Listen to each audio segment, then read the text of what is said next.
Economic growth என்ன, economic development என்ன, இந்த கதைகள் எல்லாம் நான் கண்டிப்பாக ஏற்கனவே வந்து பேசியிருக்கேன். growth என்ன, டெவலப்மெண்ட் என்ன சொல்லுங்க பார்க்கலாம்.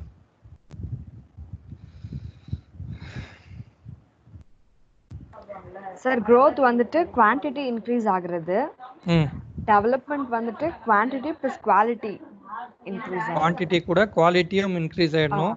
வெறும் குவான்டிட்டி இல்லாமல் குவாலிட்டி மட்டும் இன்க்ரீஸ் ஆகுது ஆனாலும் நம்ம வந்து growthன்னு வந்து சொல்ல முடியாது. ரெண்டுமே வந்து பேரலாக இன்க்ரீஸ் ஆகணும். அந்த அடுத்த வார்த்தை என்ன பார்த்தோம்னா டெவலப்மெண்ட், எக்கனாமிக் டெவலப்மெண்ட்ல இருந்து இப்போ எல்லாருமே என்னதான் பேசுறாங்க, சஸ்டைனபிள் டெவலப்மெண்ட்னு பேசுறாங்கன்னு எல்லாமே நம்ம முதல் யூனிட்ல தெளிவாகவே பார்த்தோம். சஸ்டைனபிள் டெவலப்மெண்ட் அது நம்ம பார்த்தோம்.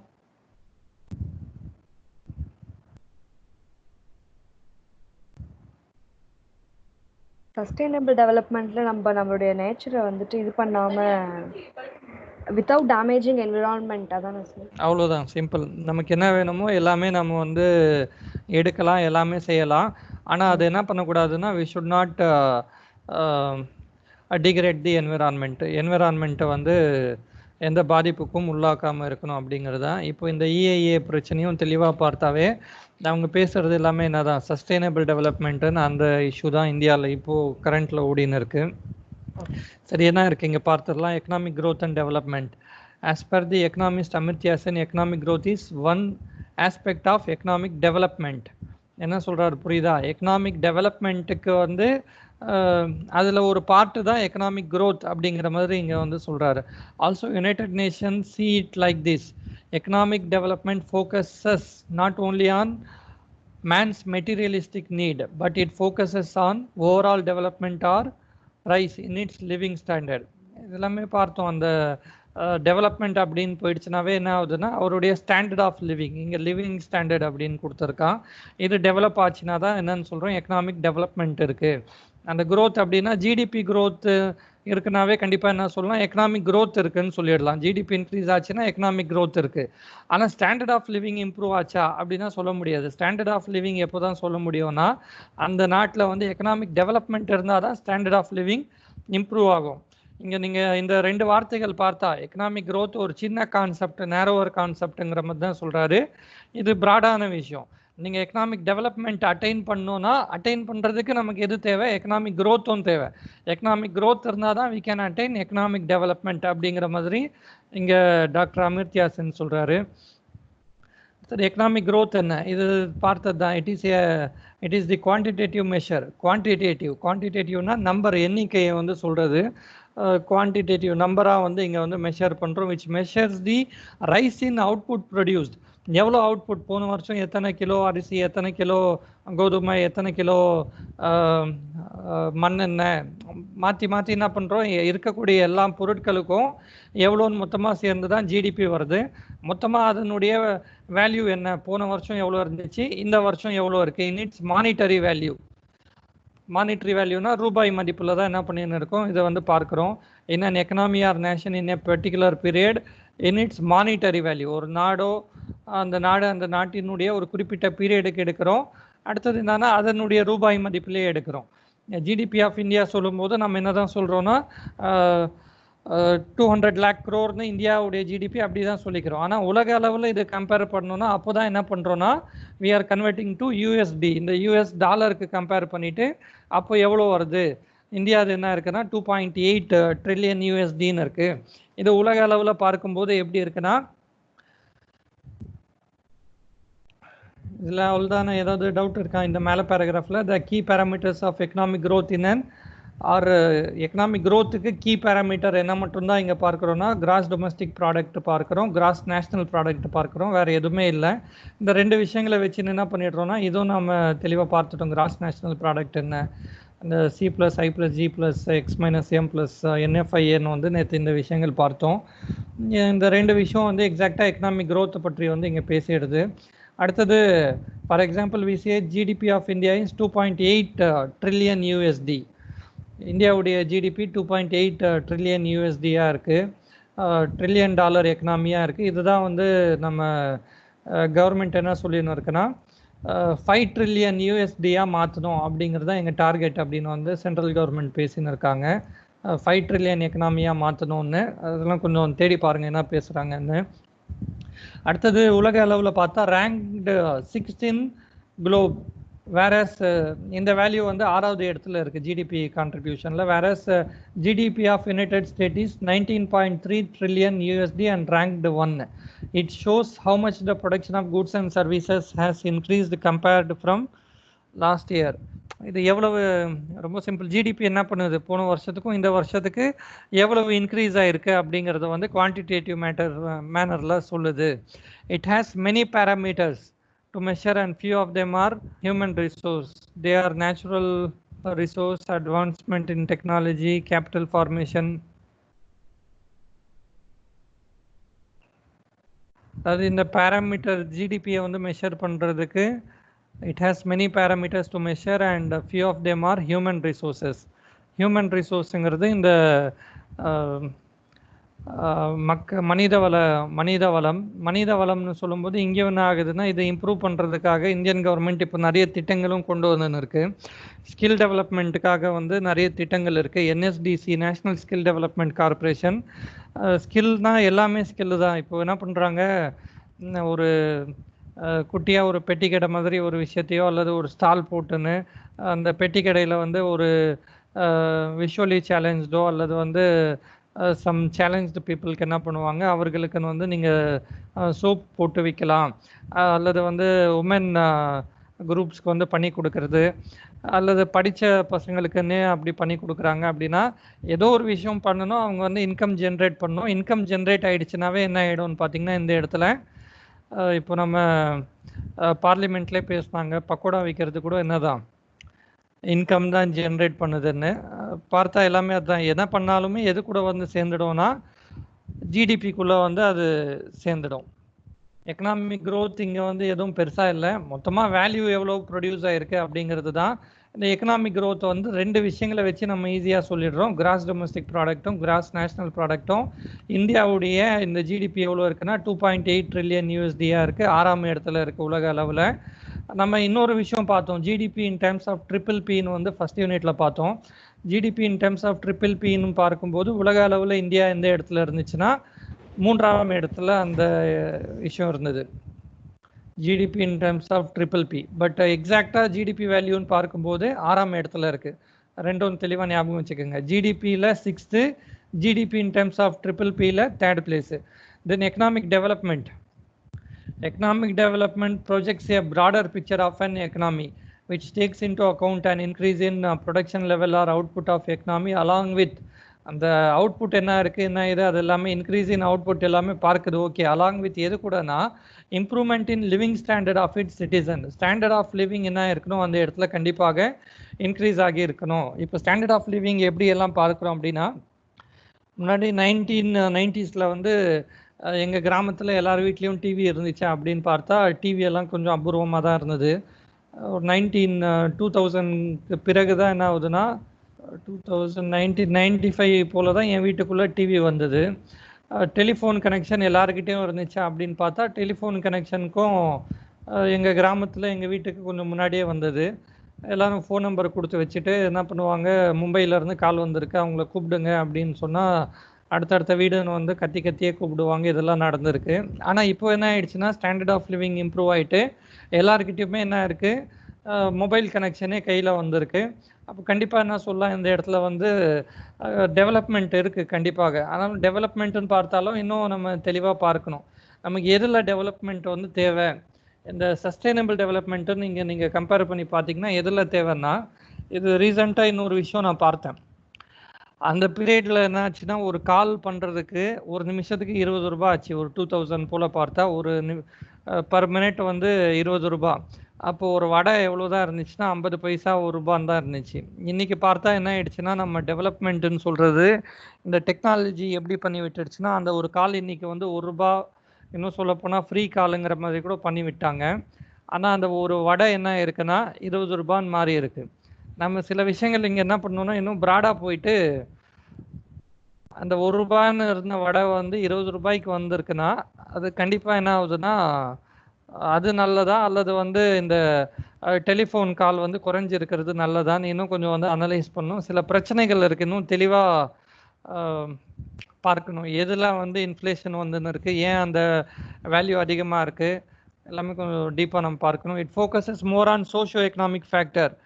சோஷியோ எக்கனாமிக் ஃபேக்டர் இதெல்லாமே நம்ம பார்த்துட்டோம். மக்கள் வந்து எப்படி நடத்துகிறாங்க, அந்த இடத்துல ஒரு வேளை ஈக்குவாலிட்டி இருக்கா அல்லது இன்இக்வாலிட்டி இருக்கா, ஜாதிகள் பற்றி மதங்களை பற்றி பேசினே சண்டை போட்டுன்னு இருக்காங்களா, அவங்களுக்கு வந்து எஜுகேஷன் ப்ராப்பராக கிடைக்குதா, ஹெல்த் கேர் ப்ராப்பராக இருக்கா, இது எல்லாமே என்னென்னா சோஷியோ எக்கனாமிக் ஃபேக்டருக்குள்ளே கொண்டு வரோம். வெறும் குவான்டிடேட்டிவ் இன்க்ரீஸ்ன்னு இல்லாமல் அந்த சோஷியோ எக்கனாமிக் ஃபேக்டர்ஸில் வந்து இங்கே இம்பார்ட்டன்ஸ் கொடுக்குறாங்க. அடுத்தது பார்த்தா economic development is a qualitative measure. Development வந்து qualitative measure which measures improvement in technology, labour reforms, rise in living standard, broader institutional. அதான் டெக்னாலஜி இம்ப்ரூவ் ஆகின்னு இருக்குனாவே நம்ம டெவலப்மெண்ட்டுக்குள்ளே கொண்டு வந்துடுறோம். லேபர் ரெஃபார்ம்ஸ் எப்படி இருக்குது, ஒருவேளை முன்னாடி 8 மணி நேரம் ஒர்க் பண்ண ஆட்களுக்கு இப்போ இல்லை 6 மணி நேரம் ஒர்க் பண்ணால் போதும், அல்லது இல்லை ஒர்க் ஃப்ரம் ஹோம் தான் உங்களுக்கு. அடுத்தது என்னது, மேட்டர்னிட்டி பெனிஃபிட்ஸ் இருக்குது, பேட்டர்னிட்டி பெனிஃபிட்ஸ் இருக்குது. அந்த மாதிரி என்னென்ன இருக்குது அப்படிங்கிறத வச்சு நம்ம என்ன சொல்லலாம்னா, அந்த லேபர் ரிஃபார்ம்ஸை பொறுத்தும் ஒரு நாடு வந்து உண்மையிலேயே வந்து டெவலப் ஆகி இருக்கா இல்லையா அப்படிங்கிறது வந்து கண்டிப்பாகவே சொல்லலாம். நீங்கள் வந்து ரொம்ப அந்த 2 விஷயம் மேலே பார்த்தது எல்லாமே வந்து டேபிளர் காலம் வடிவத்தில் வந்து கொடுத்து வச்சுருக்காங்க. க்ரோத் என்ன, டெவலப்மெண்ட் என்ன, இங்கே தெளிவாகவே பார்த்துட்டோம். இது என்னன்னா ஒரு குவான்டிடேட்டிவ் மெத்தடு.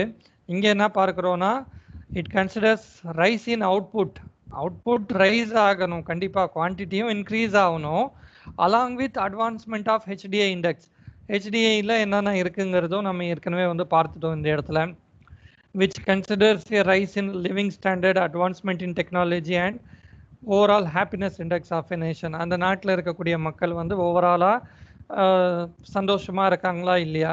ஹெச்டிஐ போல் என்ன பண்ணியிருக்காங்கன்னா, ஹாப்பினஸ் இண்டெக்ஸ் அப்படிங்கிறத வந்து பூட்டான் தான் இன்ட்ரடியூஸ் பண்ணிச்சு. பூட்டான் நாட்டில் அந்த அரசரினுடைய பேர் வந்து கைசர் ஜிக்மி வாங்சுக் என்பவர். இப்போது அவருடைய பையன் இருக்கார். அந்த கைசர் ஜிக்மி வாங்சுக் அரசர் தான் என்ன பண்ணார், எனக்கு இந்த ஹெச்டிஐ ஜிடிபி இதெல்லாம் வேண்டாம், என்னுடைய நாட்டு மக்கள் என்ன இருக்கணும், இந்த இடத்துல வந்து சந்தோஷமாக இருக்கணும், சந்தோஷமாக இருக்காங்களா இல்லையாங்கிறதா எனக்கு முக்கியம்னு சொல்லிட்டு ஹாப்பினஸ் இண்டெக்ஸ் அல்லது ஹாப்பினஸ் இண்டிகேட்டர் என்கிற ஒரு விஷயத்தை வந்து அவர் கொண்டு வந்தார். ஹாப்பினஸ் இண்டெக்ஸ் பூட்டான் பற்றி பார்க்கும்போது அது ஏற்கனவே கேள்வி வந்து கொடுத்து வச்சுருக்காங்க. அடுத்தது பார்த்தா கான்செப்ட். இங்கே என்ன கான்செப்ட், இது நம்ம மேலே பார்த்துட்டோம். எக்கனாமிக் க்ரோத் என்பது என்னவா இருக்குன்னா ஒரு நேரோ கான்செப்ட் தான். இந்த பாயிண்ட் இங்கே வந்து இருக்கணும், சாரி இது இங்கே போட்டு இருக்கேன். எக்கனாமிக் டெவலப்மெண்ட் என்பது என்ன ஆகுதுன்னா ப்ராடர் கான்செப்ட். எப்படி ப்ராடர் கான்செப்ட்னா, டெவலப்மெண்ட்டுக்குள்ளே எதுவும் வந்துடுதுன்னா க்ரோத் வருது. ஆனால் க்ரோத் தனி ஒரு விஷயம், இது வந்து வேறு நேரோ கான்செப்ட். இதையும் உள்ளடக்கியது தான், எக்கனாமிக் க்ரோத்தையும் உள்ளடக்கியது தான் எக்கனாமிக் டெவலப்மெண்ட். அடுத்தது இது குவான்டிடேட்டிவ், இது குவாலிட்டேட்டிவ், இது தெரியும். இதை வந்து இதெல்லாம் வச்சு நம்ம வந்து சொல்ல முடியும் க்ரோத் இருக்கா இல்லையான்னு பார்த்தீங்கன்னா, ஜிடிபி, இந்த ஜிஎன்பி, எஃப்டிஐ, அந்நிய நாட்டு முதலீடு உள்ளே வருதா இல்லையா. இது எஃப்டிஐ அப்படின்னு சொல்லும்போது என்ன பண்ணுவாங்க, எஃப்டிஐ எஃப்ஐஐ வித்தியாசம் பார்த்தீங்கன்னா, ஒரு கம்பெனி என்ன பண்ணுறாங்க, வெளிநாட்டில் இருந்து ஒரு கம்பெனியோ தனியாலோ காசு கொண்டு வந்து இந்தியாவில் ஒரு பிஸ்னஸ் ஸ்டார்ட் பண்ணுறாரு அப்படின்னா அந்நிய நேரடி முதலீடு எஃப்டிஐ அப்படின்னு சொல்கிறோம். இப்போ ஒரு ஹண்டாய் கம்பெனியோ ஒரு ஆப்பிளோ இங்கே வந்து ஸ்டார்ட் பண்ணுறாங்கன்னா, இவங்க கண்டிப்பாக வந்து காசை கொண்டு வந்து ஒரு இடத்த வாங்கி ஒரு பில்டிங் கட்டி அதில் மெஷின், வேலைக்கு ஆட்கள் எல்லாம் வைப்பாங்க. இது எஃப்டிஐ. எஃப்ஐஐ அப்படின்னு சொல்லும்போது ஃபாரின் இன்ஸ்டிடியூஷனல் இன்வெஸ்ட்மெண்ட். இது என்ன பண்ணுறோன்னு பார்த்தீங்கன்னா, அவங்க யூஎஸ்ஏ யூகேலேயே உட்காந்து என்ன பண்ணுவாங்க, இந்தியாவில் எந்த கம்பெனி வந்து நல்லா போயின்னு இருக்குது, பதஞ்சலி வந்து இப்போ என்ன பண்ணுறாரு, இவர் கொரோனாக்கு மருந்துன்னு சொல்லிட்டு இது பண்ணுறாரா, அவருக்கு தான் விற்குதா, அப்போ என்ன பண்ண அவருடைய ஷேர்ஸ் வாங்க அப்படின்னு சொல்லிட்டு என்ன பண்ணுவாங்க, அவருடைய ஷேர்ஸ் வந்து வாங்குவாங்க. அந்த வேல்யூ அதிகமாக ஆக அதில் வரக்கூடிய லாபத்தெல்லாம் எடுப்பாங்க. ஒரு வேளை வந்து அந்த வேல்யூ குறைய ஆரம்பிக்கும் போது இந்த கம்பெனி வந்து நஷ்டத்தில் போய் மாட்ட போகுது. சத்யம்னு வந்து ஒரு கம்பெனி இருந்துச்சு, ஒரு 2008-10 போலலாம் அந்த கம்பெனி இருந்தது. காலேஜ் படிக்கும்போது பார்த்துருக்கேன். சத்யம் கம்பெனி வந்து ஒரு ப்ராப்ளமில் மாட்டினாங்க. அவங்களுடைய ஷேர் வேல்யூ அது இது மொத்தமாகவே என்னது அடிப்பட்டது. அப்போ ஒருவேளை அதில் இன்வெஸ்ட் பண்ண ஆட்கள் வந்து ரொம்ப சிம்பிளாகவே என்னது, இந்த கம்பெனி போக போதா, உடனே போட்டதெல்லாம் விற்றுட்டு என்ன பண்ணிடுவாங்க, ஈஸியாகவே போயிடுவாங்க. அப்போ இந்தியாவுக்கு எது நல்லது அப்படின்னு பார்த்தா, எஃப்டிஐ வந்து லாங் டேர்ம் ஒரு பிஸ்னஸ் இங்கே போட்டாங்கன்னா அது என்ன பண்ண முடியாது, உடனடியாக காலி பண்ணிட்டு போகிறதெல்லாம் சாத்தியம் இல்லை. ஆனால் எஃப்ஐஐ என்னன்னு பார்த்தீங்கன்னா, அவர்களுக்கு லாபம் வர்றது வரைக்கும் தான் அதில் இருப்பாங்க. லாபம் இல்லை, இதை விட இன்னொன்று வந்து லாபகரமாக இருக்குன்னா, அவங்க யூஎஸ்ஏலேயே உட்காந்துன்னு இந்தியாவில் இருக்கிற அந்த ஷேர்ஸை விற்றுட்டு சைனாவில் கொண்டு போயிட்டோம், இந்தோனேஷியாலேயும் என்ன பண்ணுவாங்க, அந்த இன்வெஸ்ட்மெண்ட்டை வந்து பண்ணிடுவாங்க. எஃப்ஐஐயில் வந்து இந்தியாவுக்கு சொல்கிற மாதிரி ஏதாவது நல்லது இருக்கா அப்படின்னு பார்த்தா எந்த நல்லதுமே அதில் இல்லை. எஃப்டிஐ கூட உண்மையிலேயே நல்லதா அப்படின்னு பார்த்தா இது இன்னும் நல்லா யோசிச்சு பார்த்தா, நம்ம யூனிட் 7 பார்க்கும்போது நேஷ்னல் மூமெண்ட் கம்ப்ளீட்டாக என்ன பார்ப்போம், இந்தியாவை விட்டு வெள்ளையனே வெளியேறு அப்படின்னு வந்து அவங்கள துரத்தணும் அப்படின்னு பார்த்தோம். ஆனால் எஃப்டிஐ இப்போ என்ன பண்ணுதுன்னா அப்படியே ஆப்போசிட்டாக இந்தியாவுக்கு வாங்க, இந்தியாவுக்குள்ள வந்து பிஸ்னஸ் ஸ்டார்ட் பண்ணுங்கன்னு வந்து அவங்கள கூப்பிட்டுன்னு இருக்கோம். இதில் என்னன்னா மறுபடியும் என்ன இடம் வரக்கூடிய லாபம் எல்லாமே எஃப்டிஐயும் நாட்டை விட்டு தான் வெளியே போகுது. அந்த காசு எங்கே இருக்காதுன்னா இந்தியாவுக்குள்ளே இருக்குமா? கண்டிப்பாக இந்தியாவில் கொடுத்துட்டு வெளியே போகிறது கிடையாது. எல்லா காசும் நாட்டை விட்டு வெளியே போயிடுது. அதிகபட்சமாக ஒரே நல்லது என்ன நடக்கும் இந்த இடத்துலனா, வேலை வாய்ப்பு வந்து உருவாக்கி கொடுக்குறாங்க. அந்த வேலை வாய்ப்பு உருவாக்கணுங்கிறதுக்காக தான் கவர்மெண்ட்டும் என்ன பண்ணுதுன்னா இருக்கக்கூடிய ஃபாரின் கம்பெனிஸ் கூட எல்லாம் டைப் பண்ணிட்டு எல்லாம் வாங்க தமிழ்நாட்டில் வந்து பிஸ்னஸ் ஸ்டார்ட் பண்ணுங்க. இப்போ இந்த கொரோனா பீரியட்ல கூட என்ன இருக்கு, இந்த எஃப்டிஐ வந்து தமிழ்நாட்டுக்கு அதிகமாகவே வந்திருக்கு. இந்தியா அளவில் வந்து மகாராஷ்டிராவுக்கு அடுத்தபடியாக தமிழ்நாட்டுக்கு தான் வந்து இன்வெஸ்ட்மெண்ட்ஸ் வந்து அதிகமாக வந்திருக்கு அப்படின்னு வந்து பார்த்தோம் நியூஸில். இப்போ வந்தது ஒரு 10 நாளில். இந்த எஃப்டிஐ எஃப்ஐஐ இதெல்லாம் வச்சு கண்டிப்பாக என்ன சொல்ல முடியும்னா இந்த இடத்துல க்ரோத் இருக்குது அப்படின்னு சொல்ல முடியும். அடுத்தது டெவலப்மெண்ட் அப்படின்னு பார்க்கும்போது இங்கே என்ன ஆகுதுன்னா rice in life expectancy. Life expectancy நம்ம ஏற்கனவே பார்த்துட்டோம். ஒருத்தர் ஒரு நாட்டில் பிறந்ததன் காரணமாக அவர் எத்தனை வருஷம் உயிரோடு இருப்பார். இந்தியாவில் பிறந்துட்டார், இந்தியாவில் பிறந்தால் கண்டிப்பாக 65 வருஷம் இருப்பார். இதே ஜப்பானில் பார்க்கும்போது 85 வருஷம்னு இருக்குன்னா அங்கே லைஃப் எக்ஸ்பெக்டன்சி அதிகமாக இருக்குது. அப்போ கண்டிப்பாக என்ன சொல்லலாம்னா இந்தியாவை விட ஜப்பான் கண்டிப்பாக என்ன இருக்குது, எக்கனாமிக்கலி டெவலப்டாக இருக்குது. எக்கனாமிக் டெவலப்மெண்ட் என்பது அவங்கக்கிட்ட இந்தியாவை கம்பேர் பண்ணும்போது நல்லாவே இருக்குது. அடுத்தது பார்த்தா இன்ஃபேண்ட் இம்ப்ரூவ்மெண்ட் இன் literacy rate, infant mortality rate, இது எல்லாத்துலேயுமே வந்து ஒரு இம்ப்ரூவ்மெண்ட் இருக்கும். இன்ஃபேண்ட் குழந்தைகள் rice in life expectancy rate, infant என்ன கொடுத்துருக்காங்க இங்கே, பாயிண்ட் மிஸ் ஆகுது, இது செக் பண்ணுறேன். அடுத்தது இம்ப்ரூவ்மெண்ட் இன் லிட்ரஸி ரேட். லிட்ரஸி ரேட்டும் என்ன ஆகும் பார்த்தீங்கன்னா கண்டிப்பாக எக்கனாமிக்கலி டெவலப்டு கண்ட்ரியாக இருக்குன்னா லிட்ரஸி ரேட் அதிகமாகவே இருக்கும். 90%ஓ 100%ங்கிற மாதிரி என்ன பண்ணியிருப்பாங்க. இப்போ ஃபின்லாண்டு உடையது 100% இருக்குது. அவருடைய எஜுகேஷனல் சிஸ்டம் வந்து நல்லா இருக்குது. அவங்களது 100%னா கண்டிப்பாக என்ன ஆகும்னா மற்ற நாடுகள் கம்பேர் பண்ணும்போது அது வந்து எக்கனாமிக்கலி டெவலப்டாகவே இருக்குது. எஜுகேஷனை வச்சுன்னு இந்தியாவையும் ஃபின்லாண்டை பார்த்தா அதுதான் டெவலப்டு. இந்தியா என்ன பண்ணணும், இன்னும் வந்து நிறைய அட்டைன் பண்ண வேண்டிய ஒரு கட்டாயம் இருக்குது. அடுத்தது இன்ஃபேண்ட் மார்டாலிட்டி ரேட், குழந்தைகள் இறப்பு சதவிகிதம் என்ன இருக்கணும் இந்த இடத்துல வந்து குறைவாக இருக்கணும். பாவர்ட்டி ரேட் இதெல்லாம் என்ன பண்ணுது பார்த்தீங்கன்னா infant mortality rate, poverty rate இதெல்லாமே வந்து அது எப்படி இருக்குது, அந்த வேல்யூ குறைஞ்சிருக்கா அப்படிங்கிறத வச்சுன்னா இங்கே டெவலப்மெண்ட் இருக்கா இல்லையான்னு வந்து கண்டிப்பாக சொல்ல முடியும்.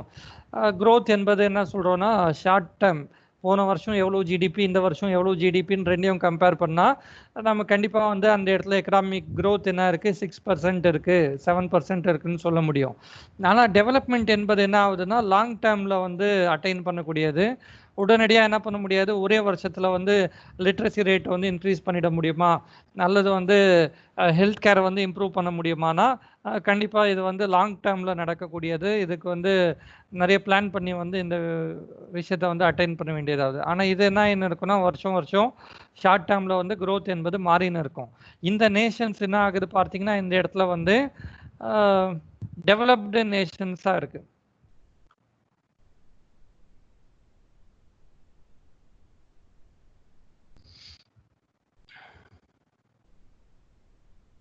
இல்லை இந்த பாயிண்ட்டும் தப்பு எனக்கு தெரிஞ்சு. கண்டிப்பாக க்ரோத் மட்டும் இருக்குன்னா அந்த இடத்துல என்ன தான் சொல்கிறோன்னா அது டெவலப்பிங் நேஷன். எக்கனாமிக் டெவலப்மெண்ட் இருக்கிற கண்ட்ரிஸ் தான் என்னன்னா டெவலப்டு நேஷன்ஸு. இதுவும் நான் மறுபடியும் ஒரு முறை புக்கில் செக் பண்ணிடுறேன். ஒருவேளை எடிட் பண்ணி போடும்போது நான் மாற்றிட்டேன் நானே, எனக்கு டவுட் வருது. இங்கே கண்டிப்பாக என்னன்னா க்ரோத் மட்டும் பார்க்கும்போது அந்த இடத்துல டெவலப்டு. யாராவது இருக்கீங்களா, புக் வச்சுன்னு இருக்கீங்களா? ஹலோ, புக் வாங்கல சார் இன்னும். அதனால சரி. இந்த ஹிஸ்ட்ரி பாயிண்ட் புக் மட்டும் நான் கொஞ்சம் செக் பண்றேன். சரி, இது உங்களுக்கு புரியுதுல்ல நான் என்ன சொல்றேன் இந்த இடத்துலன்னு? growth மட்டும் அப்படின்னு வச்சு நம்ம என்ன பண்ண முடியாது இந்த இடத்துல. ஏன்னா ப்ராடரா இப்போ வந்து ஒரு டெவலப்டு நேஷன்னா அவங்களுக்கு என்ன இருக்கணும், லைஃப் எக்ஸ்பெக்டன்சி அது இதெல்லாம் நல்லா இருக்கணும். இந்த பாயிண்ட் நான் மறுபடியும் ஒரு முறை செக் பண்ணிடுறேன். இதுவும் ஒருவேளை தப்பா நான் ஓகே சார். மாத்திருக்கேன். நான் டேபிள்ங்கிறதுனால புக்கை அப்படியே காப்பி பேஸ்ட் பண்ணி டெக்ஸ்ட்ல எடுத்து நான் பண்ணது. தப்பா மாறிடுச்சான்னு தெரியல, ஒரு முறை பார்த்துடுறேன். அடுத்தது measurement technique. Increase in national income மட்டுமே வச்சு என்ன சொல்லிடலாம்னா, நாட்டில் வந்து எக்கனாமிக் growth எப்படி இருக்குது அப்படிங்கிறது சொல்லிடலாம். நேஷ்னல் இன்கம், நெட் நேஷ்னல் ப்ராடக்ட்னு நேற்று பார்த்தோம். Net national product also called national income. அது ஒருவேளை டிப்ரிசியேஷன் எல்லாம் கழிச்சு நேஷ்னல் இன்கம் உடைய வேல்யூ அதிகமாகுது தான் அங்கே growth கண்டிப்பாக இருக்குது. இந்த இடத்துல என்ன பண்ணுறோன்னா, increase in real national income such that per capita income எவ்வளோ இருக்குது, தனிநபர் வருமானம் எவ்வளோ இருக்குது அப்படிங்கிறத பொறுத்து அங்கே டெவலப்மெண்ட் இருக்கா இல்லையா. ஒருவேளை பெர் கேபிட்டா இன்கம் போன வருஷம் 1 லட்சம் இருக்குது, இப்போ 1,20,000 ரூபாய் ஒருத்தர்கிட்ட இருக்குன்னா அங்கே கண்டிப்பாக அவருக்கு வந்து அமௌண்ட் அதிகமாக வந்துடுச்சா, பெர் கேபிட்டா இன்கம் அதிகமாக இருக்கிற பட்சத்தில் அவர் கண்டிப்பாக என்ன பண்ணுவார், ஏற்கனவே சாப்பிட்ட ஒரு கடையை விட நல்ல கடையிலேயே சாப்பிடுவார். போன முறை போட்ட ட்ரெஸ்ஸை விட இன்னும் நல்ல ட்ரெஸ்ஸை போடுவார். அவர்களுடைய குழந்தைகளையும் என்ன பண்ணுவார், இன்னும் நல்ல ஸ்கூலு நல்ல காலேஜுன்னு வந்து அந்த மாதிரி தேடுவாங்க. பெர் கேபிட்டா இன்கம் இன்க்ரீஸ் ஆகுதுன்னா கண்டிப்பாக என்ன ஆகுனா, it will lead to economic development. அடுத்தது frequency of occurrence in a certain period of time. இது என்ன இருக்குன்னா, வருஷம் வருஷமே நம்ம வந்து growth இருக்கா இல்லையான்னு வந்து பார்த்துன்னு இருக்கோம். ஆனால் இங்கே என்ன ஆகுதுன்னா, டெவலப்மெண்ட் அப்படின்னு சொல்லும்போது இது கண்டினியூஸ் ப்ராசஸ். இன்னைக்கு வந்து யூஎஸ்ஏ ஒரு டெவலப்டு நேஷனா அப்படின்னு பார்த்தா, யூஎஸ்ஏ டெவலப்டு அப்படின்னு சொன்னாலும் அவங்க அப்படியே இருக்க முடியாது. அவங்க மேற்கொண்டு என்ன பண்ணின்னு இருக்காங்க, ரிசர்ச் அண்ட் டெவலப்மெண்ட் நடந்துன்னு இருக்கு. அது கண்டினியூஸ் ப்ராசஸாக தான் போயின்னு இருக்குமே தவிர, போதும் நாம் அட்டைன் பண்ணது இங்கே நிறுத்தலாம் அப்படிங்கிற மாதிரி இது இங்கே என்ன பண்ண முடியாது, இது நிறுத்த முடியாது. Development is a continuous process. ஆனால் இது என்ன ஆகுதுன்னா, கண்டிப்பாக வருஷம் வருஷமே நாம் வந்து போன வருஷம் growth எவ்வளோ, இந்த வருஷம் growth எவ்வளோ அப்படின்னு தான் பார்த்துன்னு இருக்கோம். அடுத்தது government aid. It is an automatic process, so may not require government aid or intervention. இதில் வந்து மே நாட் ரெக்வயர் அப்படின்னு தான் இருக்குது. கண்டிப்பாக தேவையில்லை அப்படின்னு சொல்ல முடியாது. இந்த இடத்துல விவசாயத்தை வந்து மேம்படுத்தணும் அப்படின்னா கவர்மெண்ட்டும் என்ன பண்ணணும், நிறைய இடத்துல சப்சிடி கொடுக்கறது அது இதுன்னு பண்ணின்னு தான் இருக்கும். ஆனாலும் இங்கே ஆட்டோமேட்டிக் ப்ராசஸ்ன்னு ஏன் சொல்கிறாங்கன்னா, எப்படியும் உற்பத்தி தொடர்ந்து நடந்துன்னு தான் இருக்க போகுது. இங்கே என்ன பண்ண முடியாது, இப்போ கொரோனான்னு சொல்லிட்டு யாராவது வீட்டில் உட்காந்துட்டாங்களான்னா விவசாயிகள் அவர்களுடைய வேலையை தான் பண்ணின்னு இருக்காங்க. ஒரு டீ கடைனா ஒரு டீ கடையை ஓப்பன் பண்ணி வச்சுன்னு அவருடைய வேலையை பார்த்துன்னு இருக்காரு. ஒரு ஃபோட்டோகிராஃபர் அவருடைய வேலையை பார்க்குறாரு. லாயர் அவருடைய வேலையை பார்க்குறாரு. இது தொடர்ந்து கண்டிப்பாக என்ன இருக்கும், நடந்துன்னு தான் இருக்க போகுது. இதில் வந்து எல்லாத்துலேயுமே என்ன அவசியம் இல்லை, கவர்மெண்ட் எய்டோ இன்டர்வென்ஷன் அவர்களுடைய குறுக்கீடு இருக்கணும்னு வந்து அவசியம் இல்லை. தொடர்ந்து உற்பத்தி இங்கே வந்து நடந்துன்னு தான் இருக்கும். உற்பத்தி அதிகமாகுதுனாவே growth இருக்குன்னு சொல்லிடலாம். ஆனால் இங்கே என்ன ஆகுது பாருங்க, highly depend on government intervention as it includes widespread policy changes. So without government intervention it is not possible. நம்ம இங்கே வந்து ஒருவேளை இந்த லிட்ரஸி ரேட்டை வந்து அதிகமாக்கணும் அப்படின்னா, லிட்ரஸி ரேட் அதிகமாக்குறதுக்கு கவர்மெண்ட் வந்து எந்த நடவடிக்கையும் எடுக்கலை, அவங்க வந்து எந்த பிளானும் கொண்டு வரல அப்படின்னா, சர்வ சிக்ஷா அபியான் அவங்க திட்டத்தை கொண்டு வந்தாங்க, தெருவாக கொண்டு போனாங்க. அதனால தான் என்ன இருக்குது, லிட்ரஸி ரேட் வந்து அதிகமாகி இருக்கு. அடுத்தது வந்து குழந்தைகள் இறப்பு சதவிகிதம், இந்த இன்ஃபேண்ட் மார்டாலிட்டி ரேட்டுங்கிறதும் பார்த்தா அது முழுக்க கவர்மெண்ட்டுடைய முயற்சி தான். கவர்மெண்ட் வந்து குழந்தைகள் என்னது 1 வயசு வரைக்கும் இருக்கக்கூடியவங்க இன்ஃபேண்ட்டு, அவர்கள் 1 வயசுக்குள்ளேயே குழந்தைகள் இறக்கக்கூடாதுங்கிறதுக்காக தான் தடுப்பூசி அது இதுன்னு நிறைய போட்டு என்ன பண்ணியிருக்காங்க, இன்ஃபேண்ட் மார்டாலிட்டி ரேட்டை குறைச்சிருக்காங்க. பாவர்ட்டியை வந்து குறைக்கணும் இந்தியாவிலனாலும் அது யார் தான் செய்ய முடியும்னா, கவர்மெண்ட்டுடைய உதவி இருக்கணும். கவர்மெண்ட் இல்லாமல் அங்கே என்ன பண்ண முடியாது பார்த்தீங்கன்னா, வி கான்ட் அட்டைன் டெவலப்மெண்ட். இந்த டெவலப்மெண்ட் என்பது எப்படி இருக்குன்னா, highly depend on government intervention. அது இல்லாமல் என்ன பண்ண முடியாது. So without government intervention it is not possible. Government அதில் வந்து என்ன லிட்ரஸி ரேட்டை அதிகமாக்கணும் அப்படின்னு கவர்மெண்ட் நினைக்கலன்னா, நம்ம தனி நபர்களாக என்ன பண்ண முடியாது, அதில் பெரிய ஒரு இம்பேக்டை வந்து கண்டிப்பாக ஏற்படுத்த முடியாது என்பது தான் இங்கே இருக்கக்கூடிய பொருள். அடுத்தது வெல்த் டிஸ்ட்ரிபியூஷன் அப்படின்னு பார்த்தா, economic growth does not emphasize on the fair and equal distribution of wealth, income among all its people. இது என்ன சொல்றதுன்னா காசு எல்லாருக்கிட்டையுமே ஈக்குவலாக தான் போய் டிஸ்ட்ரிபியூட் ஆயிருக்கா, இந்தியாவினுடைய செல்வங்கள் இந்திய மக்கள் அனைவரிடத்தும் சமமாக பகிர்ந்தளிக்கப்பட்டுள்ளதா அப்படிங்கிறது இங்க என்ன பண்ணலன்னா இட் டசன்ட் எம்பசைஸ். அது வந்து இங்க என்ன பண்ணலன்னா இந்த growth என்கிற கான்செப்ட் அதை பற்றி வந்து கவலைப்படலை. ஃபேரா ஈக்குவலாக தான் எல்லாருக்கிட்டையும் போதா, இதை பற்றி என்ன கிடையாது, அந்த இன்கம் சமமாக தான் போய் சேர்ந்திருக்கா அப்படிங்கிறத பற்றி growth வந்து கவலைப்படலை. ஆனால் இந்த பாயிண்ட் என்ன பண்ணுதுன்னா டெவலப்மெண்ட் என்பது டெவலப்மெண்ட் எப்போதான் நம்ம அட்டைன் பண்ண முடியும்னா அந்த இந்தியாவுடைய செல்வம் மொத்தமாகவே என்ன ஆகணும், எல்லாருக்குமே இந்திய மக்கள் அனைவருக்கும் போய் சேர்ந்தாதான் என்ன சொல்ல முடியும்னா அங்கே வந்து டெவலப்மெண்ட் அட்டைன் ஆகிருக்கு. இப்போது ஒரு குறிப்பிட்ட ஒரு பிஸ்னஸ் கிளாஸ் மட்டுமே சம்பாதிக்கிறாங்க, அவங்க மட்டுமே எல்லாமே அவங்க கிட்ட இருக்குன்னா நம்ம என்ன சொல்லிட முடியாது, இந்தியாவில் டெவலப்மெண்ட் இருக்குன்னு சொல்ல முடியாது. எல்லாருக்கும் என்ன இருக்கணும்னா it focuses on a balanced and equitable distribution of wealth. இந்த டிஸ்ட்ரிபியூஷன் ஆஃப் வெல்த்தும் மிக மிக முக்கியமான ஒரு டாபிக் இது.